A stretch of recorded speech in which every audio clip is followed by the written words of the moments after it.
Cricket খেলায় সবকিছুই হতে পারে। আর আমরা সবসময় সিরিয়াস ছিলাম।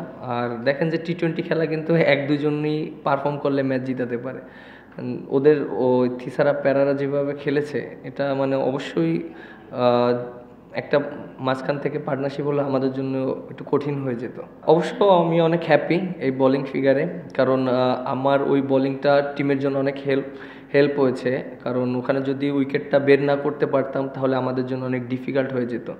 সো অবশ্যই আমার কাছে খুব ভালো লাগছে। যেহেতু আমরা এখানে ২ টা ম্যাচ জিতেছি, টিমের ভিতর কনফিডেন্ট আছে সবাই এবং সবাই পারফর্ম করছে। এটা আমাদের টিমের জন্য অনেক একটা পজিটিভ সাইন। এবং সিলেটে আমরা জানি না এখন উইকেটটা কীরকম আছে। আমরা সময় পাবো, এখনও ১ সপ্তাহ সময় আছে আমাদের। সো এর ভিতরে আমরা আরও ভালো মতন প্রিপারেশন নিতে পারবো, কোথায় আমাদের ল্যাকিংস আছে, কোথায় আমাদের ইমপ্রুভ করতে হবে। আবু হায়দার রনি কিন্তু লাস্ট ১-১.৫ বছর ধরে খুব ভালো শেপে আছে। আপনি দেখেন যে প্রিমিয়ার লিগে হাইয়েস্ট উইকেট টেকার হয়েছে। এবং আপনি দেখেন যে এই যে আমাদের টি-20 এনসিএল হলো, সেখানেও হাইয়েস্ট উইকেট টেকার হয়েছে অলমোস্ট মেবি সেরা প্লেয়ার হয়েছে। এবং বিপিএলও খুব ভালো করছে, বোলিং ব্যাটিং দুইটাই ভালো করছে। আজকে যে ইনিংসটা খেলেছে এটা আমাদের টিমের জন্য জেতার জন্য ইজি করে দিয়েছে।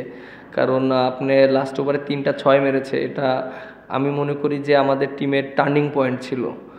সো ও অবশ্যই ভালো করছে, আশা করি এইরকম যদি চলতে থাকে আবার সে ন্যাশনাল টিমে হয়তো ব্যাক করতে পারবে। অপরচুনিটি যখন আসে তখন সেটাকে এনজয় করাটা খুব ইম্পর্টেন্ট।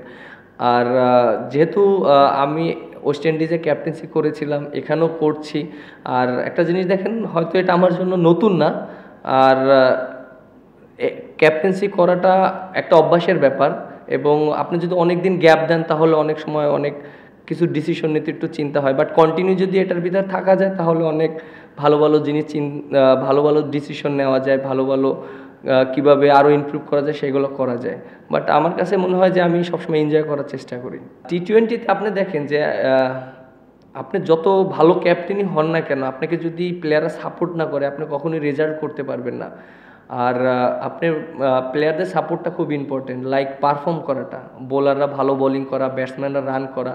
আপনি দেখেন যে আমরা যে 2টা ম্যাচ জিতেছি, ফার্স্ট ম্যাচে মাহিদুল অঙ্কন যেভাবে ব্যাটিং করেছে, আপনি দেখেন 22 বলে 58 রান করেছে, এটা কিন্তু আনবিলিভেবল ইনিংস ছিল। এবং এরকম ইনিংস কিন্তু ফরেনাররা খেলে থাকে।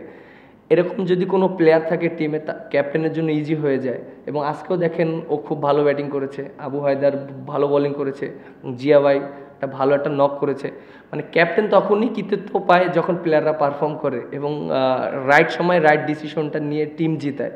সো আমার কাছে মনে হয় এটাই, খুব কুইক ডিসিশন নিতে হয় আপনি। আর এখন আরও একটা জিনিস যেটা করেছে আইসিসি, প্রায় 1 মিনিটের ভিতরে ওভার চেঞ্জ করে বোলিং করাটা, এটাও একটু ডিফিকাল্ট। কারণ আপনি দেখেন যে অনেক সময় মাঠের ভিতরে ফিল্ড প্লেসমেন্ট করতে হয়, ফিল্ড সেট আপ করতে হয়। সো এই জিনিসগুলো ওই 1 মিনিটের ভিতরে করাটা, খুব কুইক ডিসিশন নেওয়াটা খুব ইম্পর্টেন্ট। এটা সম্পূর্ণ বোর্ডের ডিসিশন এক। আর সেকেন্ড থিং হলো, যেহেতু আমি বিপিএলের ক্যাপ্টেন্সি করছি, এটা যদি বোর্ড চিন্তা করে যে যে আমাকে দিবে বা আমার চেয়ে আরও বেটার আছে, যেমন আপনি দেখেন লিটন দাস যে সিরিজটা করেছিল ওয়েস্ট ইন্ডিজ, ভালো ক্যাপ্টেন্সি করেছিল এবং টিমও রেজাল্ট করেছিল। সো এটা সম্পূর্ণটা বোর্ডের ডিসিশন। হ্যাঁ, অবশ্য যেহেতু বিপিএলে করছি, এটা আমার একটা হ্যাবিট হচ্ছে, এটা আমার হয়তো ভবিষ্যতে কাজে লাগবে। শুধু টি-20 না, যে কোনো ফরম্যাটই তো মনে করেন যদি অপরচুনিটি আসে, সো এটা আমার জন্য একটা হ্যাবিটের মানে আপনি একটা কিন্তু হুট করে একটা জিনিস করাটা কিন্তু খুব ডিফিকাল্ট, যেটা আমার জন্য হয়েছে ওয়েস্ট ইন্ডিজে। হুট করে আমি ক্যাপ্টেন্সি করেছি শান্ত অসুস্থ হওয়াতে, এটা আমার জন্য অনেক ডিফিকাল্ট ছিল। বাট একটা লং টাইমের জন্য বা আপনি এইরকম একটা টুর্নামেন্টে বিপিএলে ক্যাপ্টেন্সি করছি, আমি জানি যে আমি এখানে প্রায় 12টা ম্যাচ বা 14টা ম্যাচে আমি ক্যাপ্টেন্সি করব। সো আমি ওইভাবে প্ল্যানিং করতে পারছি। বাট হুট করে ক্যাপ্টেন্সি করাটা এটা একটু ডিফিকাল্ট যে কোনো ক্যাপ্টেনের জন্য। সিচুয়েশন অনুযায়ী চেষ্টা করছি। আর যেহেতু আমি চাচ্ছি যে আমাদের কিছু প্লেয়ারদেরকে ফর্মে ফেরানোর জন্য, লাইক আপনি দেখেন যে আফিফ, আমি চাই ও ফর্মে ফিরুক এবং ও যদি ভালো করে আমাদের খুলনা টিমের জন্য ভালো হবে এবং বাংলাদেশের জন্য ভালো হবে। ও অনেক পোটেনশিয়াল প্লেয়ার আমরা জানি। এবং মাহিদুল অঙ্কন আছে এবং আমাদের নাইম শেখ আছে। সো আমি চাইলে ওপেন করতে পারি বা উপরেও ব্যাটিং করতে পারি। বাট একটা জিনিস কি দেখেন যে আমাকে তো বাংলাদেশ টিমে ওপেনিং করাবে না।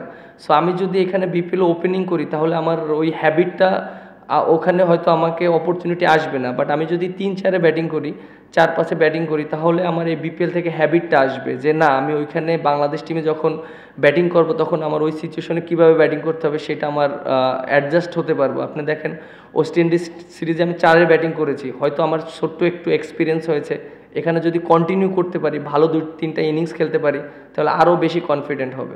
আমাদের ডেথ ব্যাটিং অনেক বেশি। আপনি দেখেন যে আজকে যখন আমাদের উপরের ব্যাটসম্যানরা ফেল করেছে, আমাদের কিন্তু ডেথ ব্যাটসম্যানরা ভালো করেছে।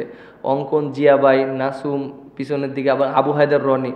একটা টিমের যদি এরকম প্লেয়ার থাকে পিছনের দিকে, তাহলে কিন্তু ক্যাপ্টেনের জন্য ইজি হয়ে যায়। সো আরও ফরেনাররা যদি সাথে যদি একটু সাপোর্ট করে, সো একটা টিমের ব্যালেন্সটা অনেক ভালো থাকে। সো অবশ্য আমি ওইভাবেই চেষ্টা করছি আমাদের টপ অর্ডার ব্যাটসম্যানরা যেন ভালো খেলে, বিশেষ করে নাইম শেখ খুব ভালো ব্যাটিং করছে। ও হয়তো 2টা ইনিংস খেলেছে, বেশি বড় করতে পারেনি, বাট 30 রানের একটা ইনিংস খেলেছে আজকে, আবার গতকালকে 25-26 রানের একটা ইনিংস খেলেছে খুব অল্প বলে। সো এটা যদি বড় হয় বা আফিফ যদি উপর থেকে রান করে, তাহলে আমাদের টিমের পজিশনটা আরও উপরে চলে যাবে, আরও ভালো জায়গায় যাবে।